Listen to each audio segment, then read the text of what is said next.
3 दिन से लगातार हो रही बारिश आज जाकर रुकी है। सारा कच्चा घर टपक रहा है। 3 दिन से कुछ ठीक से बनाया खाया भी नहीं। थोड़ा बहुत राशन था, वो भी गीला हो गया है।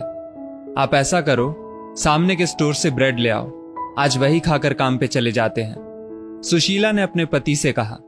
उसका पति हरिया घर में भरा पानी निकाल रहा था। सुशीला काम पर जाती है। आ गई महारानी आराम करके, कितनी छुट्टियां करती है। सुशीला को देख मालकिन हेमा बोली, दीदी 3 दिन से हो रही लगातार बारिश में कैसे आते, सोने के लिए भी जगह नहीं बची, पूरा घर पानी से भर गया था। आप लोगों के लिए बारिश का मौसम पकौड़े खाने का होगा, पर गरीबों को तो हर मौसम में समस्या से जूझना पड़ता है। सुशीला ने कहा, छाता लगाकर आना था ना काम पर, मैं छुट्टी के पैसे काट लूंगी। अच्छा अच्छा, चल अब चटपट काम कर, मेरी ननद बच्चों समेत आती ही होगी, हेमा बोली। हेमा अपने पति आदित्य और बेटे सनी के साथ संपन्नता से रहती थी। उनके देवर देवरानी एक गली छोड़कर ही रहते थे।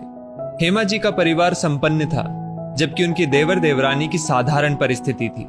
देवर एक ऑफिस में क्लर्क था और देवरानी लोगों के कपड़े सिला करती थी। तभी हेमा जी की ननंद ज्योति दोनों बच्चों के साथ आ गई। दोनों ननंद भाभी बड़े प्यार से मिली।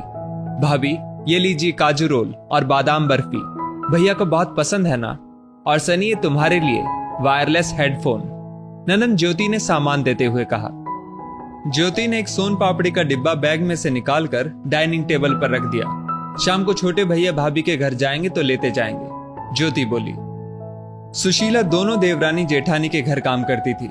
हेमा जी के घर पूरा काम करती थी, जबकि साधारण आर्थिक स्थिति की देवरानी गीता के यहाँ सिर्फ बर्तन मांजा करती थी।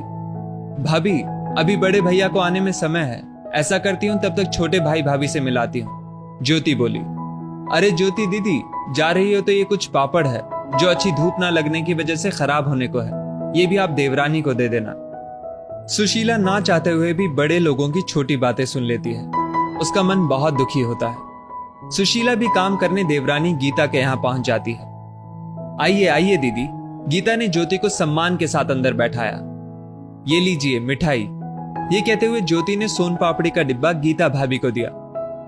सुशीला सब देख रही थी। पैसे वाले भाई के यहाँ इतना कुछ, गरीब भाई के साथ भेदभाव उसे साफ दिखाई पड़ रहा था। आज के समय में इंसान का नहीं, पैसे का सम्मान किया जाता है। आज रात यहीं रुक जाना ज्योति, छोटा भाई दीपक बोला। नहीं भैया, हर बार की तरह बड़े भैया खाना खिलाने होटल ले जाएंगे, ज्योति ने गर्व के साथ कहा।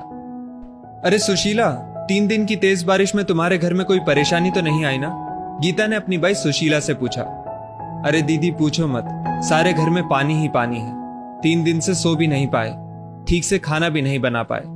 ओह, मैं तेरे लिए खाना निकालती हूँ, तू पहले खाना खा ले, फिर काम करना। और हाँ, जाते समय कुछ पैसे ले जाना, अपने घर की मरम्मत करा लेना। बारिश का मौसम है, अभी तो तेरे पति को भी काम की कमी होगी, गीता बोली। सुशीला की आंखों में आंसू आ जाते हैं। वो सोचती है, ये है छोटे घर की बड़ी दिल वाली, और वो इनकी जेठानी अमीर घर की है, पर गरीबों का दिल तक नहीं रखती। ज्योति वापस अपने ससुराल चली जाती है।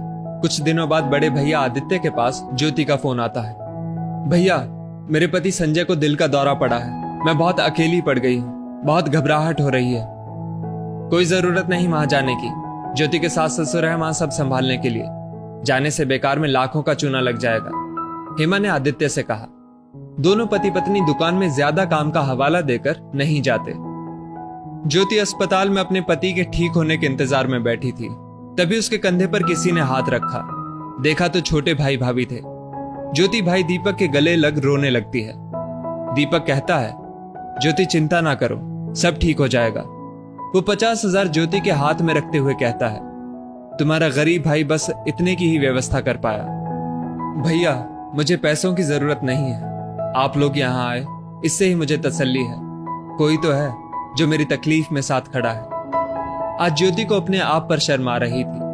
और भैया, किसने कहा आप गरीब हैं? आप तो बहुत बड़ा दिल रखते हैं, तभी तो आज मेरी तकलीफ में साथ खड़े हैं, ज्योति बोली। भगवान की कृपा से संजय भी जल्द ठीक हो जाता है। ज्योति को भी अब अपनी गलती का एहसास हो चुका था।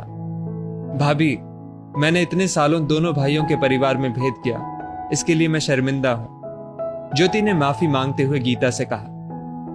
दोस्तों, आजकल लोग मुंह देखकर तिलक करते हैं, सामने वाले व्यक्ति की आर्थिक स्थिति देखकर व्यवहार करते हैं, जो गलत है। रिश्तों के बीच पैसों को ना लाएं। इस स्टोरी को लेकर आपकी क्या राय है, नीचे कमेंट करके जरूर बताइएगा। और ऐसी और भी बेहतरीन वीडियोस के लिए हमारा पेज जरूर फॉलो करें। धन्यवाद।